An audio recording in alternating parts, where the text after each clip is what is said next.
coloque o tema Pedreiro do Estado, a cargo do geógrafo Jairo Humberto Pereira Costa. Dia 9 de dezembro, 4 da tarde, na Casa de Cultura, na Praça João Gomes. Eu estou aqui com o Renan Lemos, a partir de agora, para conversar na RU, em nome de Associação Beneficente dos Aposentados e Pensionistas de Pelotas.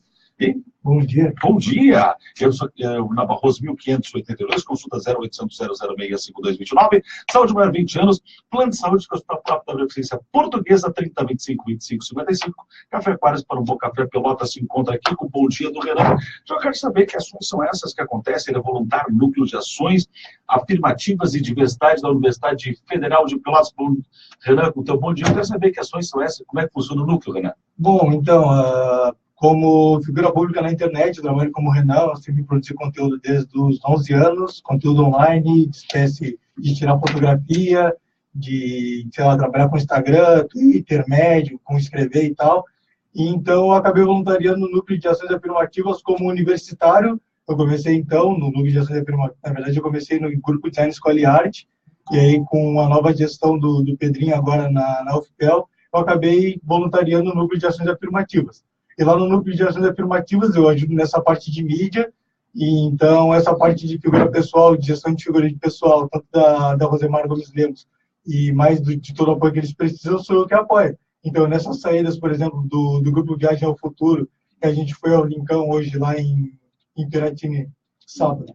E aí, então, a gente foi fazer uma ação lá, e a gente fez umas oficinas e tal, em cima desse trabalho da Semana da Consciência Negra. Daí teve esse trabalho no final de semana, lá no Rincão, e teve ainda o Seminário da Consciência Negra pelotense, que foi na semana passada também, desde quarta-feira. E o objetivo vocês foram foi a Piratini? Isso aí. Tá? O objetivo, o que foi encontrado, como é que funcionou exatamente essa visitação lá? Desde 2016 ou 2015, a gente vem tentando trabalhar com os quilombolas. Então, com essa cultura, porque a gente já tinha ido para aqueles lados, só que foi em outro lugar, porque a gente está buscando bastante trabalhar com a cultura.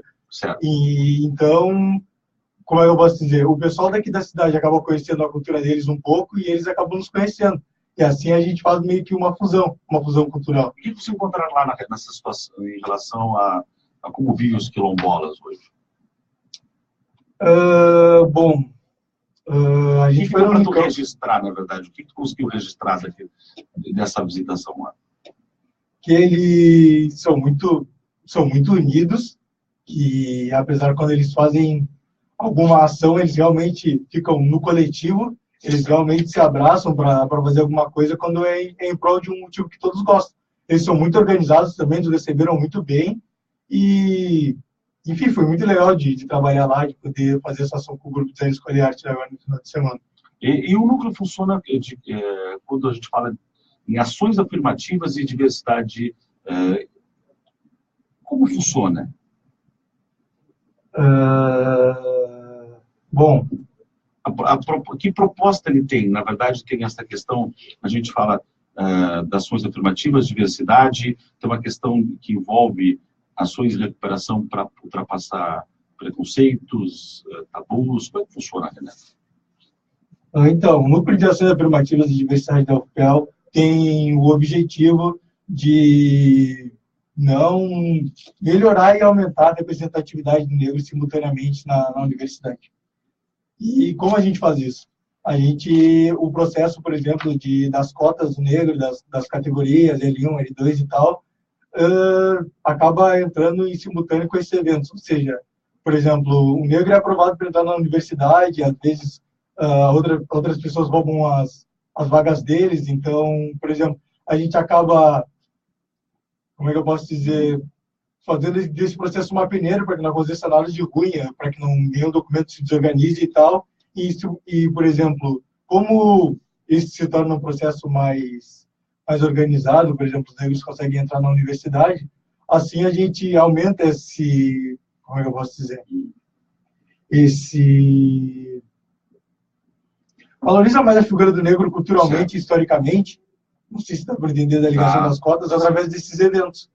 Então, através desse... Porque, na verdade, o negro sofreu um processo de exclusão muito, muito grande, e quando se fala, essa questão das cotas que às vezes traz uma série de polêmicas e debates, mas é para tentar assegurar de alguma forma aquilo que foi cometido lá na origem do país em relação ao negro, né? Só do negro tem que chegar que os índios, que podem se dizer, se encaixam numa categoria de negros, por exemplo, sim, serem ensinados pelos padres, e esse preconceito se estender até hoje, já é uma coisa muito polêmica. Então, é muito importante ter um núcleo de ações afirmativas, não só aqui na Universidade Federal de Pelotas, como na UCPEL e em todas as universidades do Brasil. E isso é muito importante. A valorização do negro é bem histórica. Eu sofri esse impacto estudando em algumas escolas particulares, eu superei isso hoje em dia, mas por exemplo, se fosse um sobrinho meu, ou se fosse um afilhado meu, eu não ia gostar que acontecesse isso com ele. Então, é muito importante a gente até supervalorizar isso, para que não aconteça.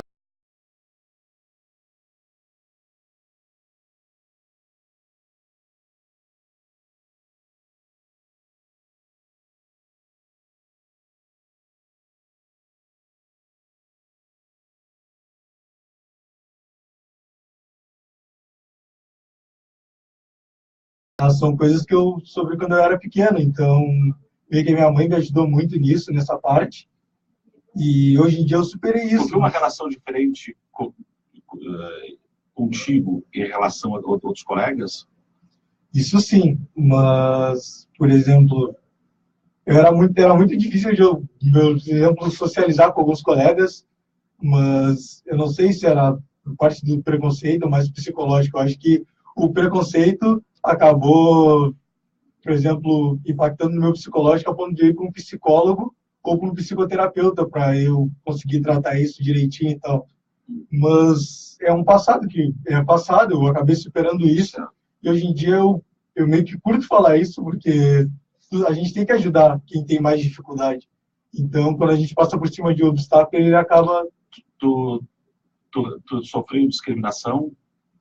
Discriminação, e para mais para baixo ainda, para os níveis. É que eu não curto muito falar disso, claro, porque claro. Não só eu passei por isso, quanto a minha irmã também, que é a Lisiane Lemos, que trabalha agora na Microsoft. Certo.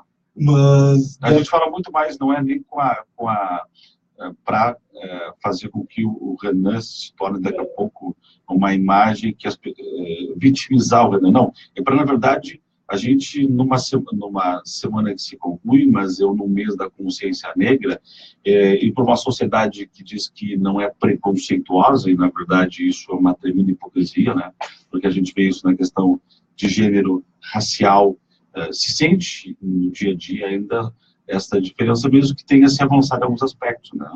É por isso que é muito melhor, em vez de trabalhar com a parte factual, trabalhar com a parte histórico-social, que aí tu pode abordar tanto a parte científica quanto os acontecimentos da atualidade, aí tu mistura os dois, e aí acaba dando um resultado melhor. Então, tu não precisa trabalhar, por exemplo, com a realidade do Renan, com a realidade da Stephanie, com a realidade de outro negro. Tu acaba trabalhando direto com a teoria. Para contextualizar, né? E esse foi a meta do Núcleo de Ações Afirmativas esse ano, que foi cumprida com sucesso. Quando a gente fala mesmo da questão, eu sei que muita gente às vezes tem a contrariedade, quando a gente fala, por exemplo, da questão dos senegaleses que vêm no Brasil, né, e não só dos senegaleses, mas vários países da África, em que o pessoal migra para cá, é porque, na verdade, eles sentem efeito de algo que lá os negros na origem do país sentiram também, né? Só de tu pensar que, por exemplo, as pessoas estão migrando agora do norte do continente africano ali, e estão tentando migrar para o continente europeu. Ou seja, só de eles ir de uma parte menos desenvolvida financeiramente, tecnologicamente, para ir para lá, para a Europa, eles acabam querendo encontrar outra realidade, uma realidade fora da deles. Apesar de eles não encontrar um serviço do mesmo nível que a gente, trabalhar como garçom e tal, eles querem encontrar outra realidade, porque muitas vezes, por exemplo, no sul da África, naqueles países, eles não podem encontrar muita coisa, muita oportunidade, por ser, por exemplo, eles não têm um prédio desses grandes, ou, por exemplo, uma coisa, muitas coisas que são básicas para a gente aqui, eles não têm. Início da migração, eles acabam querendo migrar, querendo encontrar outra realidade, e muitas vezes não tem sucesso. E a participação do negro está no dia a dia do país, da cidade. Quando a gente fala o centro histórico de Pelotas e os prédios bonitos, mas lá tem muita mão de obra, muito sacrifício dos negros para a construção, inclusive, de Pelotas e daquele centro histórico, as pessoas, prédios bonitos, mas o que tem atrás de cada prédio, né? Muitas vezes tu pode, por exemplo, ver o porão do casarão, que muitas vezes meio que não vem o passado dele, ele não está nem exposto para visita, que ali era onde os negros ficavam, os negros eram escravizados, só se pensar bem, eu entrei ali embaixo e já me senti mal, e é muito importante meio que valorizar a história do negro na cidade, o contexto do negro na cidade, do quanto ele foi importante. Só tinha aquela escultura ali na frente da rodoviária, mas aquilo não expressa muito do negro, só se pensar as negras fazendo o doce da cidade, por exemplo, ou do charque e das diversas maneiras que o negro teve presente aqui na cidade. Isso não é muito valorizado, isso não é posto muito à tona. E aí que entra o papel de ações afirmativas de novo e dos negros que estudam nas universidades de Pelotas ou que participam desses congressos do Brasil. Talvez poucos saibam que o coco foi introduzido no doce Pelotas pelas escravas que vieram, pelas mulheres negras que eram escravizadas e que dentro da senzala, né, faziam lá, utilizavam, quebravam o coco, faziam o doce de coco, e ele foi introduzido no doce de Pelotas, com fundamental participação e influência, né, da etnia africana, dos negros, né, e por aí afora, né. Sim, tem muitas palavras, tem muitos doces assim, que a gente não sabe que foram de origem africana. Sim. Origem africana, agora eu meio que com Angola e tal. Mas tudo tem muitas palavras e muita coisa que surgiu de lá e que a gente não sabe. Então, é muito importante a gente expressar isso para a sociedade pelotense, para a alta sociedade pelotense, do passado do negro aqui na cidade. É muito importante acontecer essa inversão entre o pessoal menos favorecido, que muitas vezes sabe também, que nem essa alta sociedade, e para a gente descobrir bastante isso, descobrir isso junto e explorar isso junto. E vai que, por exemplo, nessa era empreendedora da cidade, isso não venha a colaborar. Verdade. Na arquitetura da cidade, nos eventos da cidade, na cultura da cidade, nessa parte da fotografia, da arte, do design, por que não? Todos têm, de alguma forma, a participação. E Pelotas, na verdade, é que percentualmente é a cidade mais negra do estado, né? Isso é um dado. 2016, 2015? Exatamente, que percentualmente, não estou dizendo que de uma forma quantitativa, percentualmente, proporcionalmente à população da cidade, é a população mais negra do estado do Rio Grande do Sul, né? E eu também tive, há muito tempo atrás, a oportunidade de conhecer, né, um local onde os negros eram sacrificados numa das charqueadas aqui em Pelotas, e algo que realmente a gente fica estarrecido, né, de ver as ferramentas, os inventares, essa coisa toda. Mas a gente não tem que fugir dessa discussão, na verdade, a gente tem que discutir para que, de alguma forma, possa se reparar o que foi feito no passado, né? Isso. Com o negro, com o índio também, que tu mencionavas, e é verdade, os índios sofrem um processo de exclusão muito grande hoje também, né? Sofrem bastante, tem muitos blogs na internet de jornalistas independentes que tratam disso, da desvalorização do índio. E isso não é posto à tona, mas eles estão sendo o território deles, a cultura deles está sendo muito invadida de novo, porque eles sobrevivem de um jeito, culturalmente, socialmente, de um jeito muito, falando diretamente assim, excluso. Porque, por exemplo, as indústrias, sei lá, multinacionais, enfim, pessoas que têm o patrimônio privado acabam querendo invadir o território deles. E isso não pode acontecer. A gente tem que ver isso, expressar isso de algum jeito. A sociedade tem que ajudar isso de algum jeito. E isso entra de novo a parte do núcleo de ações afirmativas e do negro na sociedade. Ou seja, o negro não valoriza só a sua cultura, valoriza a cultura do índio, por causa que tem as categorias, então, sim, o pardo, o negro, então assim vai. Muitas vezes, essas culturas que foram desvalorizadas do Brasil desde há muitos séculos, eles acabam, essa parte, a minoria acaba toda se unindo, se tornando uma maioria para combater esses preconceitos na sociedade. Perfeito. Cara, então, o teu trabalho como voluntário no núcleo, tu faz a parte de mídias, é isso? Eu colaboro na parte de mídias quando dá, porque muitas vezes tem os bolsistas de lá eu sempre gostei de trabalhar como voluntário, então eu não ganho nada para ajudar nisso, mas é nas partes das mídias, nas partes dos eventos, por exemplo, eu vou sempre lá para ajudar e para colaborar com algo. Certo. Perfeito. Dos eventos que são realizados com esta temática na cidade, é isso? Com essa temática na cidade e também no projeto Viagem ao Futuro, onde a gente convida alunos e tal para conhecer a universidade, para que eles que já vão sentindo esse impacto da universidade desde cedo, né? Para já escolher a sua profissão e já ir pensando nisso. E é isso. Perfeito. Renan, algum detalhe para a gente reforçar para quem nos acompanha ainda? Respeito à atuação, da atividade, do núcleo?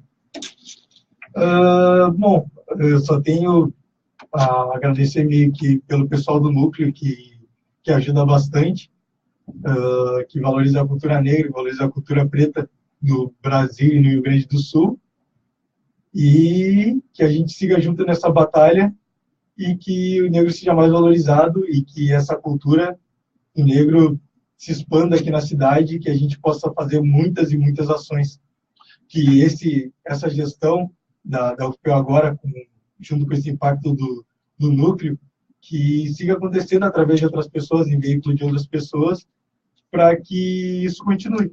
Para que a gente cada vez mais construa um país com que ele possa ser mais justo, igual, e que se diminua as desigualdades e que se tenha respeito e menos tolerância, porque o que cresce nesse momento é a intolerância no Brasil e a gente fica muito preocupado com tudo isso, né, Renan? Obrigado pela tua presença, obrigado pela tua participação, pelo depoimento aqui na Rio, tá bom? Muito obrigado. Tchau. O Renan é voluntário, lemos que é voluntário do Núcleo de Ações Afirmativas da Universidade Federal de Pelotas. Sobre o intervalo, a diretora com o bloco final, aqui no Bom Dia Rio.